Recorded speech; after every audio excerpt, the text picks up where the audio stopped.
Here's the way to hit them.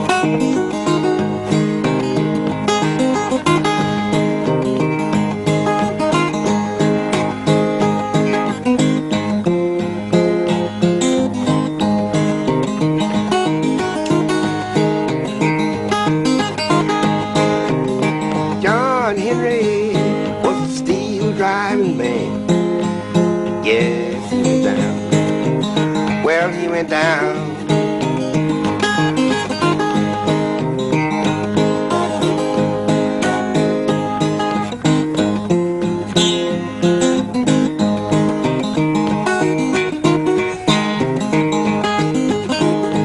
You know, I really heard the first thing I got with John Henry's house.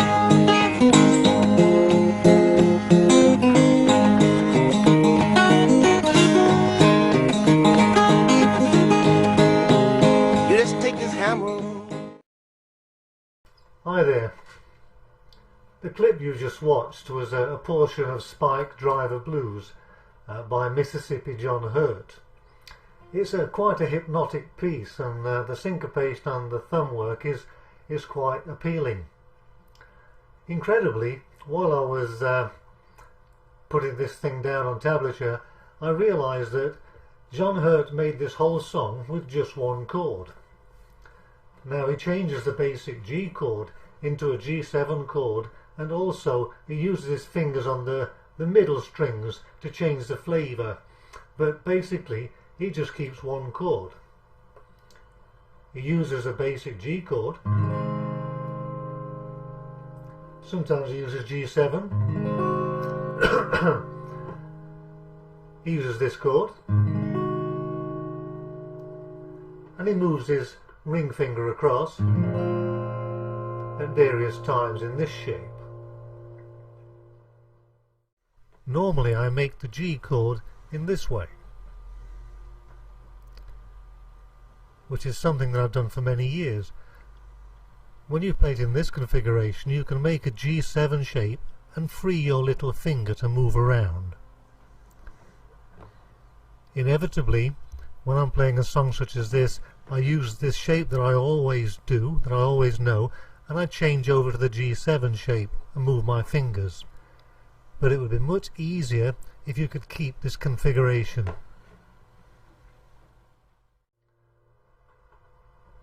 One of the things you'll notice from the previous clip is how flexible John Hurt's fingers were. He uses two fingers and the thumb without any finger picks, which is not unusual for ragtime pickers. People like Blind Blake, Willie Walker, they use two fingers, and this is necessary to make those fast triplets. Now John Hurt doesn't play too quickly, but he uses those two fingers to great effect. But you'll notice that he stabilises his hand by holding his finger on the soundboard. The incredible thing is that he doesn't move these fingers at all, and his two picking fingers move quite independently. They're very flexible. Now this presents quite a problem for some modern guitarists, and me in particular, because my two fingers are not flexible. They don't like to work independently. When I use the second finger, it generally follows on quickly from my first finger, so I need to control it. My problem is that I have to lift my hand from the soundboard. Now if you have to do the same thing to use two fingers, then you'll find that it gives you a stability problem. Now what I do in this case is to hold the heel of my hand on the bridge, so that most of the time I can hold my finger on the soundboard when I'm just picking with one finger, and when I use two I inevitably lift my hand away, but I have the heel of my palm on the bridge, which helps to stabilise the feel.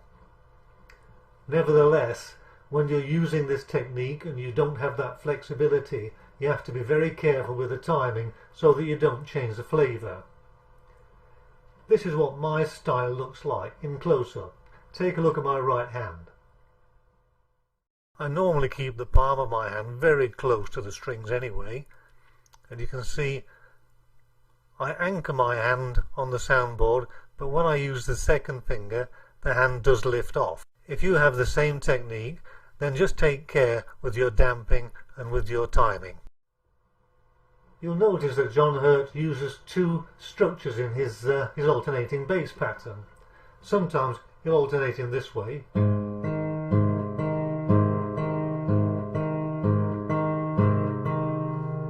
then sometimes he'll alternate between three bass notes.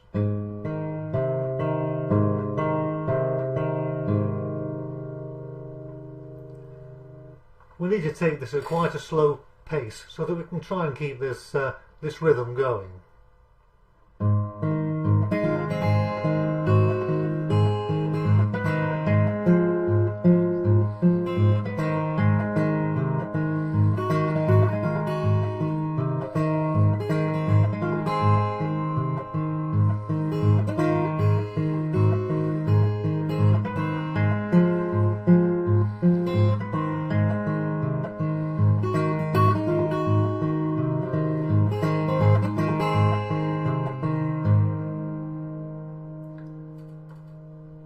You can hear that because I have to lift my hand away and concentrate on the timing for my finger work, that sometimes my thumb is a little heavy on the bass notes. It helps if you try to damp with the heel of your palm to try and lessen that effect. Now let's take a look at the detail tablature. You'll see my right hand and left hand in close-up. Take it easy, nice and slow. Good luck. Here's the first section.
We've learned how to play the basic form of spike driver blues, but if you listen closely, as is often the case, you can hear something a little bit different. It sounds a little bit different from when John Hurt plays it, because he's putting some extra syncopation in there on the bass notes that we haven't done yet. So let's explore this, and I'll show you what I think that John Hurt does now and again with his forefinger. So instead of playing an alternating bass in this way,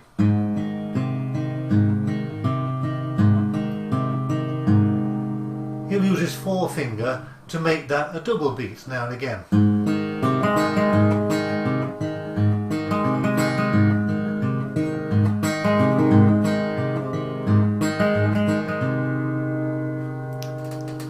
So let's take a look at the tablature again, and starting on the third phrase, the third section of the tablature, we'll start to introduce this finger stroke, so watch out for that. This will increase the syncopation and make the song a little bit more authentic and interesting. Let's take a look.